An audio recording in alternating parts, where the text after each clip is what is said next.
ఈరోజు మనం ఉజ్జయిని శక్తిపీఠ మహంకాళి ఆలయం గురించి మనం తెలుసుకుందామండి. మధ్యప్రదేశ్లోని ఉజ్జయిని నగరంలో ఈ మహంకాళి ఆలయం ఉందండి. ఈ ఆలయం దేవి మహంకాళికి అంకితం చేయబడింది. ఇది సతీదేవి మోచేయి పడిన ప్రదేశం. అష్టాదశ శక్తిపీఠాలలో ఇది 9వ శక్తిపీఠం. ఉజ్జయిని నగరం 12 జ్యోతిర్లింగాలలో 9వది. ఉజ్జయిని నగరానికి అవంతి అనే మరో పేరు ఉంది.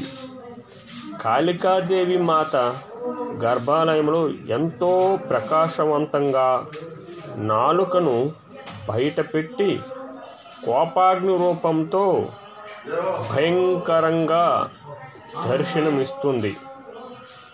కాళికామాత నల్లని కళ్ళు, సింధూర రంగుతో చంద్రవంక కిరీటం ధరించి భక్తులు పూజలు అందుకుంటుంది.